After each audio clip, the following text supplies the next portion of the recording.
Shalom Bapak Ibu Saudara, kita berjumpa lagi dalam mimbar kecil. Tuhan senantiasa menyertai kita sekalian. Bapak Ibu Saudara, beberapa hari lagi kita akan bersama-sama merayakan hari ulang tahun kemerdekaan Republik Indonesia yang ke-80.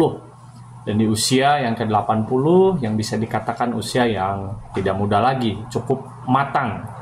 Bangsa kita masih dihadapkan dengan tantangan yang tidak mudah, yaitu menjaga persatuan di tengah berbagai perbedaan.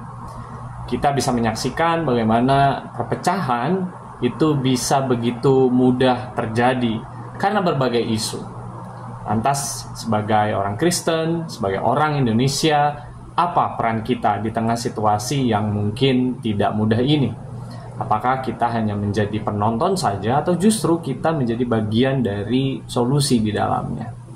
Saya ingin bersama kita melihat atau mengingat bersama pemikiran dari T.B. Simatupang, seorang tokoh Kristen yang bijaksana dan juga memiliki peran penting di tengah masyarakat.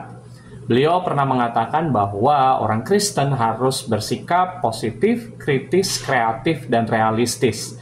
Dan mari bersama kita selami 4 poin penting ini. Yang pertama, positif. Positif berarti kita tidak hanya berdiam diri atau bersikap apatis terhadap sesuatu, tapi kita dipanggil untuk berkontribusi secara nyata bagi bangsa ini. Sikap positif mendorong kita untuk berbuat baik, konstruktif, membangun, dan juga menyebarkan kasih dimanapun kita berada. Yang kedua, kritis. Kritis berarti kita tidak menelan mentah-mentah segala hal. Di tengah teknologi informasi yang marak terjadi, kita seringkali mendapatkan berbagai berita bohong atau hoax. Kita diminta untuk berpikir jernih, tidak mudah terprovokasi oleh isu-isu yang bisa memecah belah. Sikap kritis ini menjadi penting agar kita tidak menjadi alat perpecahan, sebaliknya menjadi agen persatuan yang bijaksana. Yang ketiga, kreatif. Kreatif berarti kita tidak terpaku kepada cara-cara lama. Kita diminta untuk mampu menemukan cara yang baru, yang inovatif untuk mengatasi berbagai masalah sosial dan juga masalah kerukunan. Misalnya salah satunya dengan menggunakan media sosial kita untuk menyebarkan pesan-pesan damai atau menciptakan kegiatan-kegiatan yang mempertemukan orang-orang dari berbagai latar belakang yang berbeda sehingga kita saling mengenal satu dengan yang lain lebih erat, lebih dekat. Dan yang terakhir, realistis. Sikap ini berarti kita sadar bahwa perubahan tidak bisa terjadi dalam semalam, dalam waktu cepat. Kita memahami bahwa persatuan adalah sebuah proses panjang yang membutuhkan kesabaran tetapi juga ketekunan. Sikap realistis membuat kita tetap semangat meski menghadapi tantangan yang berat, karena kita tahu bahwa Tuhan juga bekerja melalui berbagai proses kehidupan. Firman Tuhan dalam 1 Petrus 2 ayat 17 memberikan kita landasan yang kuat mengatakan demikian. Hormatilah semua orang, kasihilah saudara-saudaramu, takutlah akan Tuhan, hormatilah Raja. Ayat ini mengandung pesan yang kuat bahwa para pembacanya diminta untuk menghormati semua orang tanpa terkecuali dan mengasihi sesama saudara seiman. Namun pada saat yang sama, orang-orang percaya diminta untuk takut akan Allah, yang artinya kita mendasarkan seluruh tindakan kita tadi kepada kebenaran firman Tuhan.